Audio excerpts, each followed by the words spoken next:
Namaskar. Swagat hai aap sabhi ka. Welcome to the Embassy Weekly Online, and let's review the most topical news of the week. On August 15, India marked its Independence Day, and Russia was very happy to celebrate it together with the Indian friends. On the occasion, Russian President Vladimir Putin sent a congratulatory message to the leadership of the country. Your country rightfully enjoys high prestige in global arena and plays an important role in solving topical issues of international agenda, the President's message reads. In his congratulations, His Excellency Mr. Nikolai Kudashev, Russian ambassador to India, underlined, "From the very beginning, in 1947, Russia invariably remains committed to the Indian growth, while there is a substantial contribution by the Russian-Indian special and privileged strategic partnership to the Indian success story." Russia indeed shared the cheerful mood of the festive day. Evolution Tower of the Moscow city skyscrapers displayed 220 meters high Indian flag. Awesome fireworks cracked Russia's capital night sky, having added more positive vibes to that fascinating moment. Situation in Afghanistan has dominated news this week. Russia, together with the whole world, is closely monitoring developments there.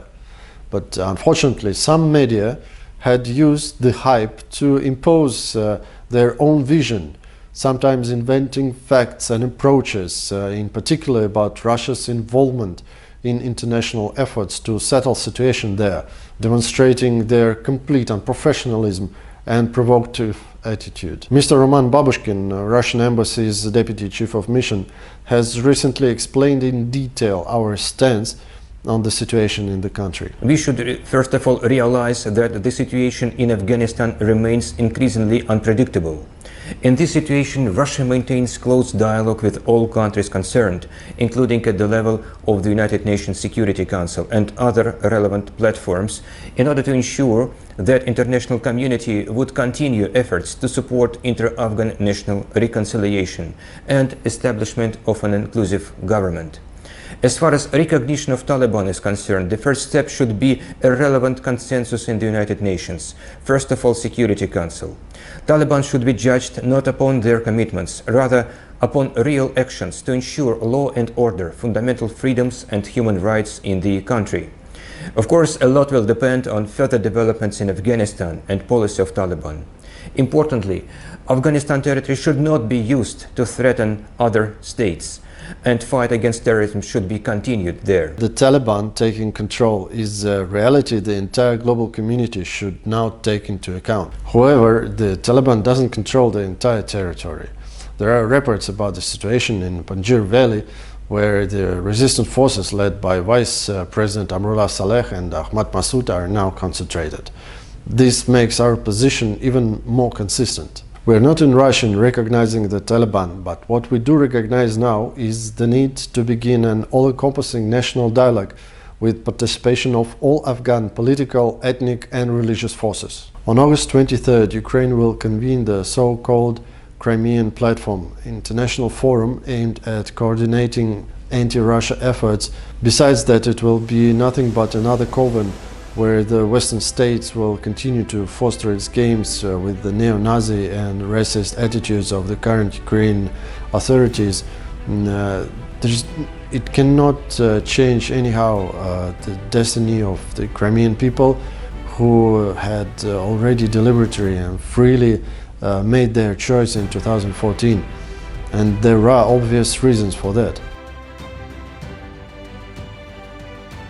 Today, the Kiev authorities are shamelessly trampling upon international law with the support of their Western handlers. Their policy of forced all-out Ukrainization, the encouragement of neo-Nazism, the violation of the linguistic, cultural and educational rights of ethnic minorities and Russian-speaking citizens, the fight against dissent, the propaganda of Russophobia and media censorship, all that distances Russia's Crimea and the regions and citizens of Ukraine from Kiev still further. Actually, numbers speaks for itself. We have prepared brief comparative analysis of the situation in Crimea before and after its accession to Russia.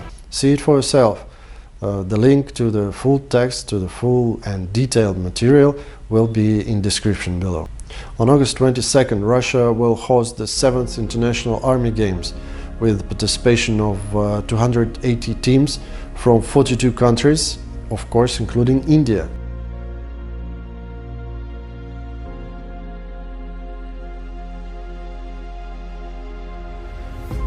The Indian contingent will perform in the Army Scout Masters competition, Elbrus Ring, Polar Star, Sniper Frontier and Safe Route games, showcasing various drills in a high altitude area.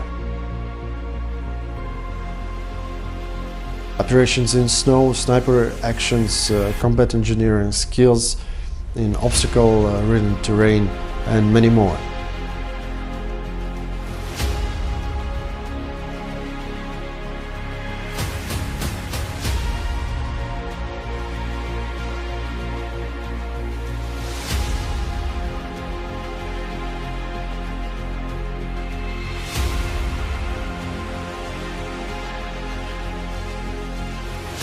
India's participation has already become a very good tradition of the Army Games.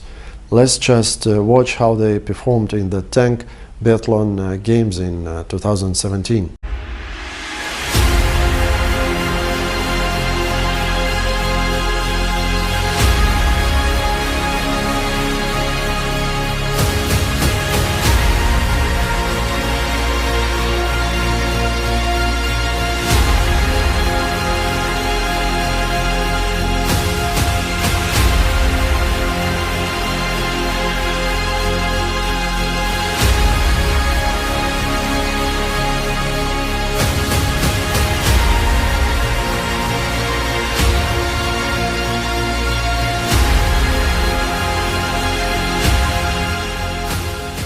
That will be all for now.